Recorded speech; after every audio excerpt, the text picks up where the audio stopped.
Olá, seja bem-vindo ao nosso canal.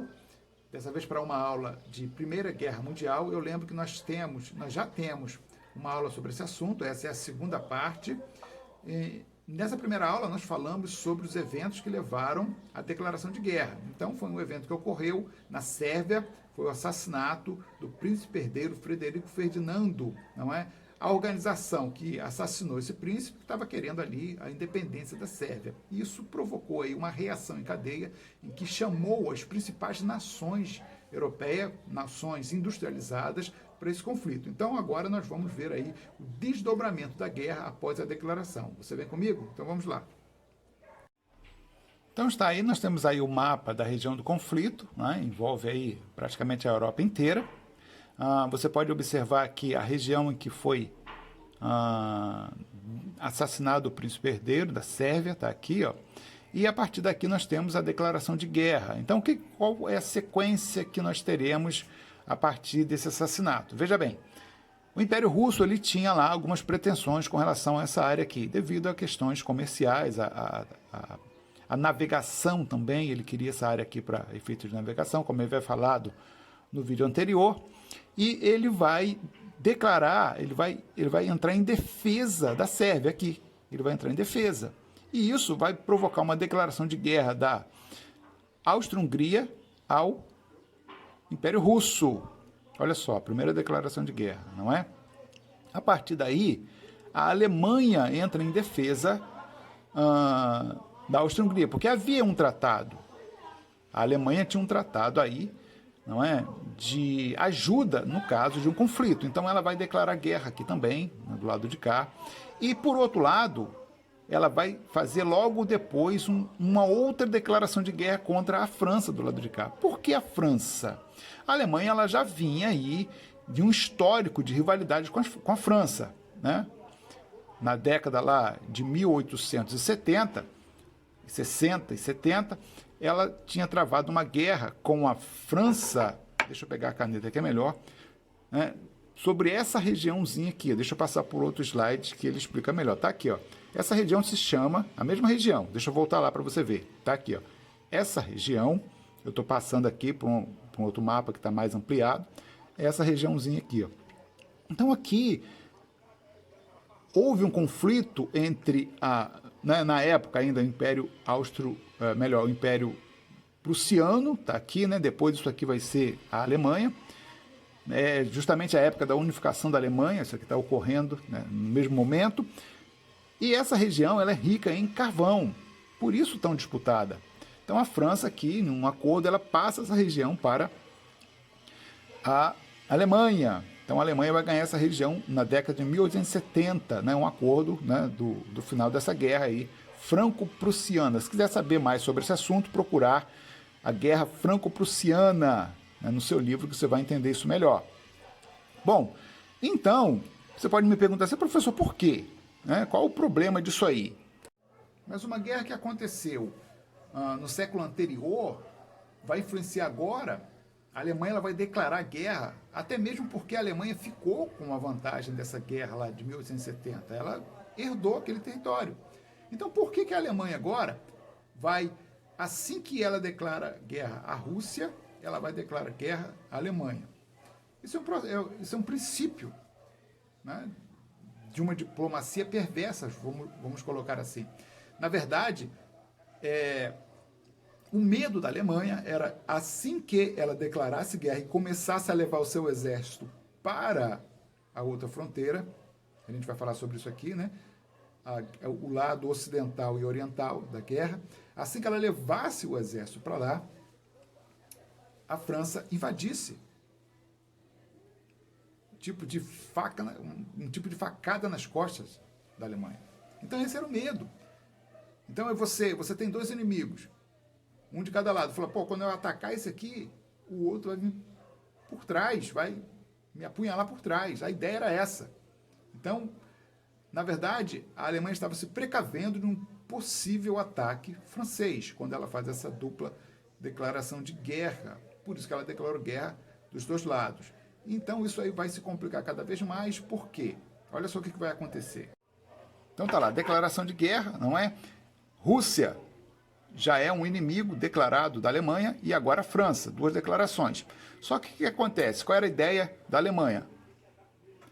Era tão somente atacar a França, né, render a França e depois voltar os seus esforços para o outro lado, que é a Rússia. Essa ideia era justamente para eliminar um possível ataque da França, não é, enquanto a Alemanha estivesse atacando a Rússia. E eles pensaram assim porque, devido ao vasto território, olha só, devido ao vasto território russo, tá vendo aqui? É imenso o território, isso levaria muito tempo para que a Rússia mobilizasse seu exército até chegar aqui. Então ela falou, olha, enquanto a Rússia se organiza, nós atacamos a França, que aqui é um território relativamente pequeno, e depois seguimos para atacar o Império Russo. A ideia era essa, porém, isso não vai ser assim, isso não vai acontecer dessa forma. Na verdade, eu não sei se você lembra, nós falamos um pouquinho sobre aquela questão da paz armada. Então, recapitula isso lá para você entender melhor. A paz armada ela vai jogar um volume imenso de material bélico nesses países, principalmente a França e a Alemanha. Olha só o problema. Então, esse ataque não vai acontecer com tanta facilidade assim. Não vai ser uma semana. Muita gente pensava assim, essa guerra vai acabar em semanas, mas não. O grande problema é que, como eu falei no vídeo anterior, era a primeira vez que você tem aí uma guerra, um conflito com com todas as possibilidades bélicas que a industrialização estava oferecendo agora. Então eles estavam acostumados com guerras com parcos recursos, com poucos recursos em termos de material bélico, em termos de logística. Agora você tem aí toda uma indústria fornecendo equipamentos, materiais, armamentos absurdamente potentes para levar para o campo de batalha. Isso vai fazer a diferença, e muita diferença. Vejamos então. Até então, na mentalidade desses governantes, a guerra era travada nessas proporções, olha só. Então o deslocamento era isso aí, ó. Cavalo, camelo, lá, o animal que fosse fornecer aí melhores condições. A partir de agora é isso. Olha a diferença. Então, um deslocamento que você faria aí em semanas, no lombo de um camelo, né, de um cavalo, eu coloquei camelo aqui porque é mais exótico, você agora faz em um dia, com um tanque de guerra. Uma batalha em que você travava nessas proporções, com uma arma que você levava 1 minuto para carregar, era tão lento o carregamento dessa arma que você tinha que usar a baioneta, tá vendo ali? A baioneta na ponta da arma. Isso para que, caso você não conseguisse atingir o inimigo com seu tiro, ele ia se aproximar, até você carregar, ele ia se aproximar tanto que você tinha que usar a baioneta, a faca que estava na ponta da arma. Era esse tipo de combate que eles estavam acostumados. Agora é isso aí, ó. Olha só o problema. Uma metralhadora que dá 300 tiros por minuto. É isso que eles vão encontrar pelo caminho. Então não vai ser fácil. Olha só. Era isso que eles vinham acostumados. A mente de quem estava indo para a guerra estava pautada nesse tipo de armamento. Porém, o que eles iam encontrar é isso aí, ó. Muito mais potente, muito mais eficaz. Isso aí mata um pelotão em 2 minutos. É bem diferente. Olha só o problema. Como é que era a guerra antes? Ó? Todo mundo em pé, bonitinho ali, dava um tiro, com baioneta, com fuzil, com lanças, ainda trazendo traços de uma guerra medieval. Mas agora, era isso aí. Ó. Olha só a diferença. Um canhão que destrói aí. Isso aí abre uma cratera do tamanho de uma casa. Esse canhão é tão pesado que ele era um canhão que tinha que ser deslocado de uma linha férrea. Olha só a diferença de produção. Você está vendo que são... Claro que isso aqui é um momento mais adiantado da guerra, mas você está vendo que são mulheres trabalhando? Está vendo ali? Inclusive a guerra é uma emancipação da mulher no mercado de trabalho, porque o homem vai para a guerra. Olha só. Era isso que eles estavam acostumados, né? Para enfatizar bem, para você saber essa diferença, por que o negócio, que na mente, na concepção dos comandantes, né? Dos idealizadores da guerra, levariam semanas, levou 4 anos. Agora é isso aí, ó. Você tem que se esconder. Essa guerra vai ser conhecida como guerra de trincheira, por causa da violência desses armamentos. Olha só. Não tá aí, ó. Isso aqui era uma guerra. Olha só, o cara parava até para almoçar no meio da guerra. Não, peraí. Eu dei um tiro aqui, deixa eu fazer o meu lanche primeiro, depois eu dou outro. Não, agora mudou. Se você sair daí, você morre. Essa era a concepção. Então a diferença é absurda. Então olha aí, ó. O indivíduo passava semanas aí dentro, meses às vezes, congelava aí. Morria gente, como é que você vai enterrar os mortos? Não tem como. Né? Aí, o que aconteceu? É muito interessante porque você ficava meses aí dentro, o exército do outro lado ficava meses lá dentro. E como é que vai resolver o impasse? Aí eles inventaram um gás. Falaram, vamos criar um gásinho aí. Né? Nós jogamos o gás dentro da trincheira e sufocamos o inimigo. Então eles criaram sistemas de propagação, de liberação de gás. Eles começaram lá, se não me engano, com um cloro. Cloro é um gás pesado, ele não sobe, ele paira ali na superfície, né, do terreno.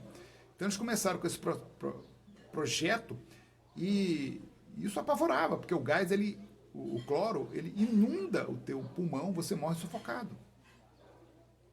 E aí você vê aí pessoas usando máscaras, dormindo com máscara, andando com máscara, para cima e para baixo, dentro da trincheira. Já estava difícil, agora ficou mais ainda, porque você não respira direito com aquilo. E a guerra se prolonga durante anos. E a coisa só vai piorando. Os mortos não podem ser enterrados. Você vai sair, peraí, dá licença aqui, amigo, não atira agora não, porque eu vou enterrar aqui um... Não, é dentro da trincheira mesmo. Olha só o problema que nós estamos vivendo a partir de agora. Olha só, isso é dentro de uma trincheira. Tá aí, o pessoal morto aí dentro, você tem que... Isso aqui era uma escada para subir aí, né, para ver o inimigo, ver a posição do inimigo. São corpos. Você imagina o cheiro, as condições que as pessoas estão vivendo, meses ali dentro, às vezes, sem condições mínimas, a roupa apodrecendo no corpo, a pele apodrecendo junto. Era isso que eles estavam vivendo. Então, são situações terríveis de guerra, a ponto de você ter que... Até o cavalo ali tem que se proteger com a máscara, olha só. Terrível, terrível. Então, esse foi o motivo pelo qual a guerra travou. Esse foi o motivo pelo qual a guerra parou. Eles não esperavam que a Revolução Industrial trouxesse tanta potência às linhas de frente. E isso travou os dois lados. Então, você via lá, a princípio, né, no primeiro confronto, né, no primeiro tiro, 100, 200, 300 caíram mortos na sua frente. A guerra vai terminar em 5 minutos, assim. Aqui na linha de frente que eu tô, 300 morrem lá, 300 morrem, acabou daqui a pouco. Em um dia, milhares, milhões de pessoas são mortas. Então houve a necessidade de cavar a trincheira. E houve a necessidade de ficar na trincheira. A trincheira trouxe um empate, ou um impasse, melhor. Porque ninguém saía dali. E aí a guerra, ela para praticamente. Né? Em determinados pontos, ela para. Mas vamos voltar um pouquinho à visão panorâmica do que estava acontecendo, não é? Quem estava na guerra, quem não estava, com relação às alianças, o que estava acontecendo nesse momento, né? Em relação ao Estado, aos estados que se propuseram a entrar nessa guerra. Vamos lá. Então tá, esse é o mapa que nós estamos abordando, não é? Aqui eu lembro, ele traz a configuração das alianças que foram acordadas pelas nações antes da guerra, um pouquinho antes da guerra. Você tem aqui, né, recapitulando, Rússia, a Inglaterra e França são os principais países. Aqui você tem Portugal, mas ele é pouco expressivo. Na Tríplice Entente, então grava esse nome aí, né? Tríplice Entente, o Império Russo, a Inglaterra e a França são os principais. Aqui tem outros países aí simpáticos a essa aliança, porém, né, não tem aí nenhuma expressividade na indústria bélica, vamos colocar assim. E do outro lado você tem Alemanha, Império Austro-Húngaro e Itália, são os principais. Na Império Otomano, como eu falei no outro vídeo, ele estava aí em decadência. A Bulgária, esses países são um pouco expressivos, digamos, nessa aliança. Porém, você tem aqui um detalhe muito importante que cai em prova, você tem aí, né, diversas questões relacionadas a isso. A Itália, ela faz parte da Tríplice Aliança, com a Alemanha e a Áustria-Hungria, o Império Austro-Húngaro. Porém, ela não vai entrar na guerra de imediato. Por quê? No acordo que ela tinha com a Alemanha, olha só, é que ela entraria na guerra se a Alemanha fosse atacada. Mas não é isso que está acontecendo. A Alemanha declarou guerra contra a Rússia e contra a França. Então ela não está sendo atacada, ela está atacando. Né? O czar alemão, ele fala, chama a Itália. Eu falo, a Itália não está no acordo. Não está no acordo. Então vocês fazem um acordo comigo, a Itália dizendo, em que se a Alemanha for atacada ou a Itália, nós fomos atacados, um ajuda o outro. Mas não é isso que está acontecendo. Vocês atacaram. Foram vocês que fizeram esse problema. Então, é de vocês. A Itália não entra. Cuidado, os acordos têm que ser interpretados ao pé da letra. E a Itália se safou. Falou, não vou entrar nessa confusão toda. Por quê? O acordo era que se você fosse atacado, mas você está atacando. Imagina você faz um pacto com o teu colega. Olha, eu estou sabendo aí que o Ricardo, lá da escola, lá está querendo pegar nós dois de porrete. O cara tem 120 quilos, né? Quase 2 metros de altura. Então não dá para encarar ele sozinho. Então vamos fazer um acordo. Nós dois somos pequenos aqui, pesamos 40 quilos cada um, né? Pequenininho, pirralhinho. Se ele te atacar, eu te ajudo. Mas se ele me atacar, você me ajuda. Se ele me pegar lá fora, você vai comigo. Tá, beleza, acordo. Aí uma das partes desse acordo ataca o Ricardo lá fora, o cara. Olha só. Aí me chama. A Venel fala, não, o acordo não era esse. Se ele te atacasse, eu iria, mas você está atacando ele, ó, o problema é seu. Então é isso que a Itália está vivendo. Tá? Mas aí vai acontecer um outro evento. Vamos voltar ali para o mapa. Então, a Inglaterra vai seduzir, vamos colocar assim, a Itália a entrar na guerra do lado da Tríplice Entente. Olha só, então a Itália aqui, ó, um ano depois do início da guerra, ela é seduzida pela Inglaterra em função de promessas que o rei inglês fez de cessão de terras, ou seja, cessão de terras coloniais. Falou, olha, eu vou aí passar algumas terras para vocês, então vocês entram aí, né? Eu passo aí na África aí algumas possessões aí, algumas colônias, e vocês entram do nosso lado. O que você acha? E aí a Itália topou. Falou, bom, tudo bem, vamos entrar então. Olha só, que peculiaridade interessante. A Itália fazia parte da aliança com a Alemanha. Né? Dentro ali do que era esperado, ela deveria entrar na guerra do lado alemão, porém ela entra do outro lado, em função de uma proposta da Inglaterra. Então, cuidado com isso, isso é uma questão de prova, não é? Então, essa troca aí da Itália, isso confunde um pouquinho na hora de você resolver a questão. Então, um ano depois, 1915, a Itália, ela muda de lado, e ela não chega a entrar na guerra pelo lado da Alemanha, tá ok? Então, preste atenção nisso. Então, vejamos, vamos prosseguir aqui no nosso assunto. Então, a guerra vai prosseguir, ela vai se processar em cima da Revolução Industrial, ela vai tomar um vulto imenso por causa disso. Eu esqueci de falar sobre a entrada da guerra na guerra da Inglaterra. A Inglaterra, ela também entra, ela declara guerra contra o Império Alemão, o Império Austro-Húngaro. Por quê? Na verdade, ela arrumou um pretexto, ela queria entrar nessa guerra, mas ela vai entrar por causa de uma violação alemã com relação à neutralidade. Então, cuidado com isso, não é? Olha só o que aconteceu aqui. Aqui está a Bélgica, tá vendo aqui? Ó? Isso aqui é a Bélgica. Na verdade, a Bélgica, ela se colocava como neutra. Ela não tinha, deixa eu voltar para o mapa aqui, para a gente poder ver isso aí. Ó, olha aqui, ó. Isso aqui é um país neutro, isso aqui é a Bélgica. Tá vendo aqui? Então ela não estava nesse rolo. A Bélgica, a Suíça, ó, tá vendo aqui, ó? Estados neutrais ou estados neutros, está escrito aqui embaixo, ó. Então, esses estados aqui, ó, Suíça também aqui, ó, Bélgica, eu aconselho você a dar uma estudada aí no mapa da Europa, para entender um pouquinho esse processo.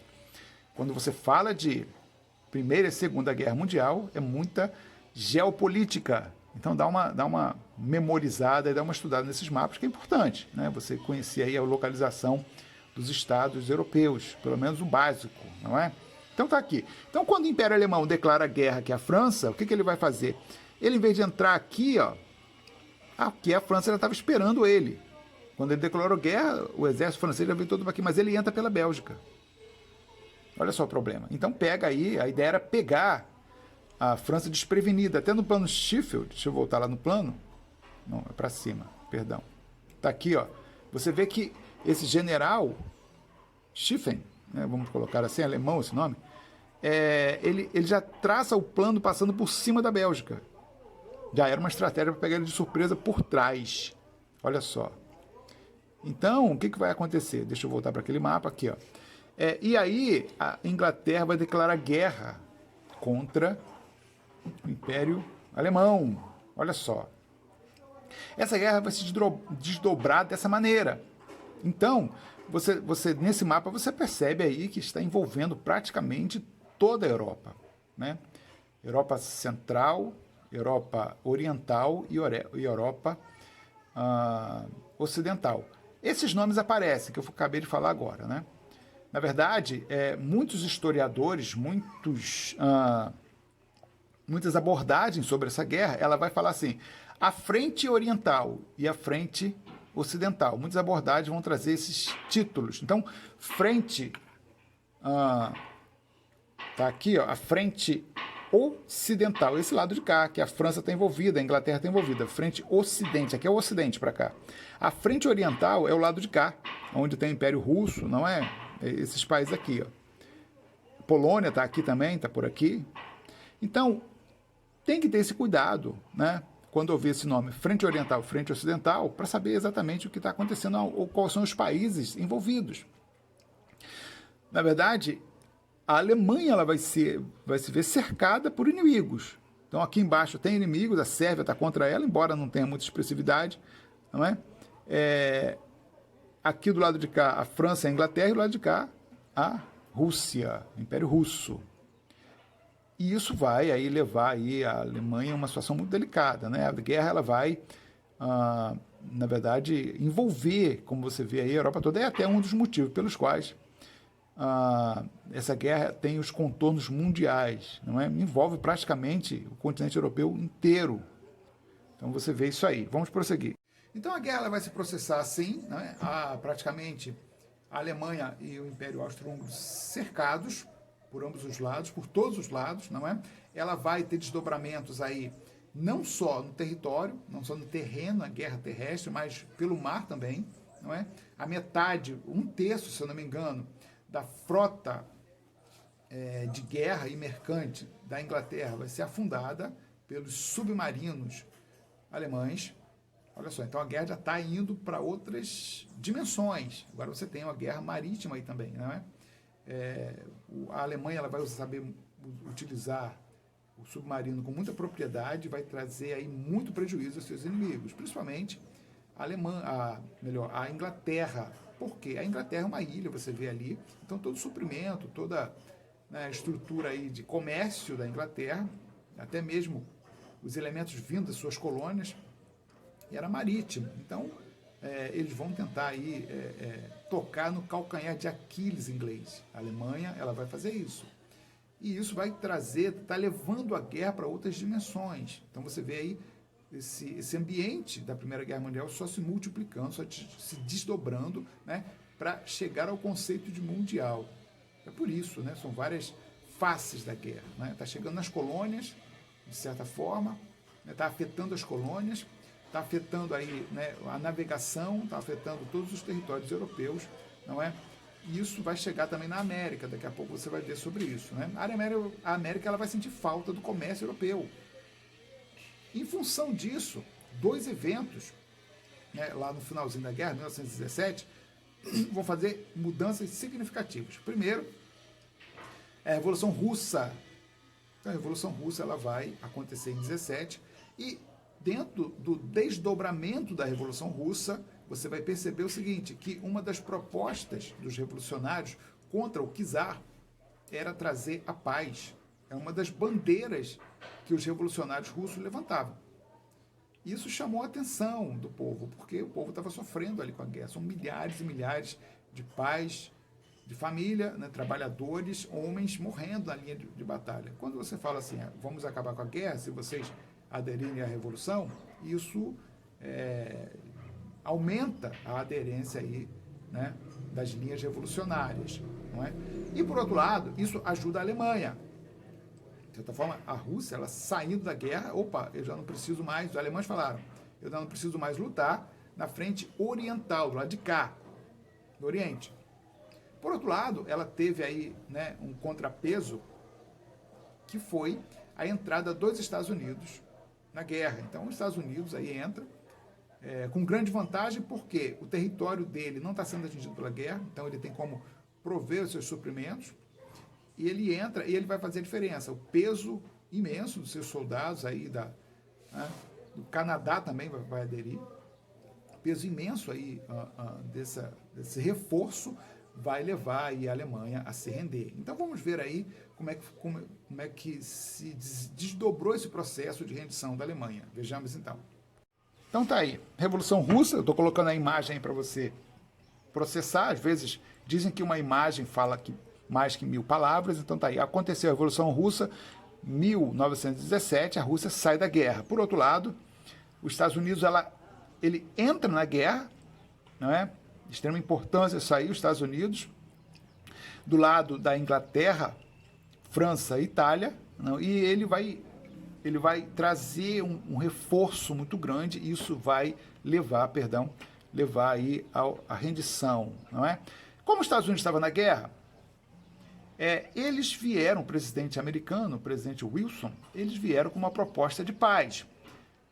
Isso aqui cai muito em prova, isso aqui é um ponto muito interessante para que você aí esteja aí na sua memória, na hora de fazer concursos e qualquer questão relacionada à Primeira Guerra. São os 14 pontos de Wilson.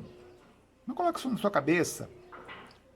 Olha só o que ele queria, como é que ele queria trazer o Tratado de Paz. Diplomacia aberta, então aquelas questões, rapidamente vamos falar sobre isso, aquelas questões de alianças secretas não poderiam mais acontecer. Né? As alianças Tríplice Entente e a Tríplice Aliança, elas eram secretas, ninguém sabia desses acordos. Né?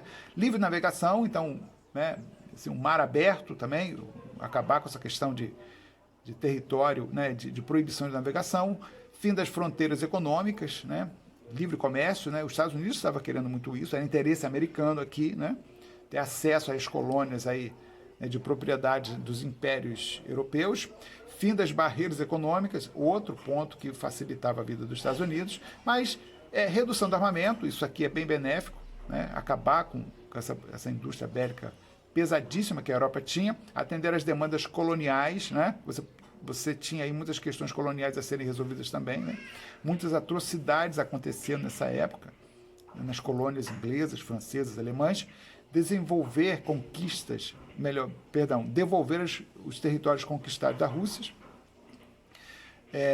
Então, o exército alemão, ele, assim que declara, assim que a Rússia sai da guerra, ele se apropria de vários territórios, né? Ele estava avançando em direção à Rússia. Então, a ideia era devolver esses territórios. A Rússia saiu da guerra por causa da Revolução Russa, né? Então, eles sofrem pesadas perdas aí territoriais. Então, a ideia era devolver esses territórios. Preservar a soberania da Bélgica. Olha só, a Bélgica foi invadida pela Alemanha. Então, eles querem devolver essa... Ou seja, a ideia era voltar às condições normais que havia antes da guerra. Né? Os 14 pontos de Wilson traziam esse princípio. Divisão do Império Austro-Húngaro. O Império cresceu muito, isso era uma ameaça às outras nações ali. Então, ele queria fazer a Áustria e a Hungria. Isso até hoje está assim, né? Essa divisão foi realmente concretizada. Devolver as fronteiras dos Balcãs, né? Então, muitas invasões ocorreram ali naquelas fronteiras ali, como eu já havia mostrado um vídeo, um mapa interativo na última aula, né? Falando ali das mudanças de fronteira dessa região, eram muitas. Então, se você quiser resgatar isso, no primeiro vídeo. Independência da Turquia, né, está tentando resolver aquilo que nós chamamos de barril de pólvora. O Wilson tinha um olhar para a resolução desse problema, né, quando fala dessas fronteiras, né? Então isso pode ser até uma questão de prova. Olha, o que os 14 pontos de Wilson, como os 14 pontos de Wilson, o presidente Wilson, tratava do assunto dos Balcãs. Você fala, ele queria resolver o problema do barril de pólvora. A ideia era essa, né? Então, resgata aí o que eu falei na primeira aula sobre esse assunto, né? A independência da Polônia, porque a Polônia também foi invadida pela Alemanha ali, não é? A Polônia, ela vai ter uma participação aí muito forte na Segunda Guerra Mundial, né? A Polônia vai ser sempre um problema, que ela está entre dois pesos em termos de estados ali, entre a Alemanha e a Rússia. Então ela vai estar sempre ali entre os dois grandes, isso é um problema para ela, né? E por último, a criação de uma associação de nações. Isso foi feito, foi a Liga das Nações, não é? Só que a maioria desses pontos aqui foram rejeitados, né? Isso aqui não foi aceito. Cuidado, isso aqui não é a proposta que foi aceita. A proposta que foi aceita foi lá o Tratado de Versalhes, né? Que não considerou muito dos pontos que o presidente americano trouxe. Vejamos, em janeiro de 1919 ocorreu a Conferência de Paris, que estabeleceu o fim da guerra e a criação das Ligas das Nações, né? Em junho de 1919 foi assinado o Tratado de Versalhes, que estabeleceu, olha só que diferença. Na verdade, esse tratado aponta para a Alemanha, aponta o dedo para a Alemanha, colocando ela como culpada da guerra. A maioria dos pontos a maioria fala sobre a Alemanha. Então fala assim, ó, a Alemanha perderia um sétimo do seu território. Então já vão desapropriar. Lembra que o Wilson estava falando de devolver territórios? Aqui nessa cláusula, obviamente, feita pelos países vencedores, já apropriação de território. Isso gera revanche. Isso gera sentimento de revanche. Não era isso que o Wilson queria. Direito da França de explorar o carvão da região de Sarre por 15 anos. Isso é uma região da Alemanha. Então a Alemanha está perdendo. Proibição da união da Alemanha e Áustria. Olha só, falou de Alemanha de novo. Tudo vai ser Alemanha. Limitação do exército alemão a 100.000 homens. Extinção da marinha de guerra. De quem? Da Alemanha. Devolução das regiões de Alsácia e Lorena. Lembra? A guerra de 1870, a gente falou sobre isso no início, colocou esse território, né, na propriedade alemã. Era a Alemanha. E agora está sendo devolvida para a França. Está tomando territórios. A França está tomando território alemão. Isso não vai ser legal, né, para o futuro da Europa. A Alemanha é obrigada a pagar pesadas indenizações. Isso vai arrasar com a Alemanha. A Alemanha já destruída por causa dos eventos da guerra, agora tem que pagar, indenizar os países vencedores. A Alemanha perde patentes de remédio. Olha só, e vai perdendo. Parte da indústria alemã é deslocada para a França. A Alemanha é identificada como a única culpada da guerra. Olha só. Sabe o que vai acontecer com isso aqui? Deixa eu falar com você. Então, esse cenário que você acabou de ver, né, desse tratado de paz, ele vai colocar a Alemanha numa situação muito ruim, muito difícil. A crise, a recessão, a fome vai atingir o Estado alemão, o povo alemão. E aí, isso vai dar vazão a diversos, entre aspas, salvadores da pátria, né? Você vai ter um Estado alemão muito instável. A Alemanha quase vai se tornar socialista nesse período. Os socialistas, os comunistas, eles vão trazer propostas bem diferentes nesse período. Olha, o que o Império Alemão fez com vocês? Tal? Nós temos uma proposta diferente. A Rússia, lembra da Rússia, que se tornou socialista em 1917? Olha, a Rússia teve a paz. A Rússia não quer guerra. Então vamos... E aí os socialistas, os comunistas, começam a ganhar espaço. Começam a ganhar espaço, né, nos partidos, né, na opinião pública alemã, em função dessa guerra. Eles se apresentam como salvadores da pátria. Por outro lado, também muitos partidos de direita vão surgir, né, tentando resolver ali o problema. Partidos, digamos assim, sociais democratas, né, eles não são de extrema de um lado nem de extrema de outro, né, mas eles são centro, também vão trazer propostas. E a extrema-direita, os radicais, né? Na verdade, o povo alemão se sentia injustiçado. Toda vez que você sofre um prejuízo, você quer arrumar um culpado. Então, eu acho que a grande vantagem da extrema-direita dessa época, né, o partido dos trabalhadores, o partido que veio a se tornar o partido de extrema-direita era denominado Partido dos Trabalhadores Alemães.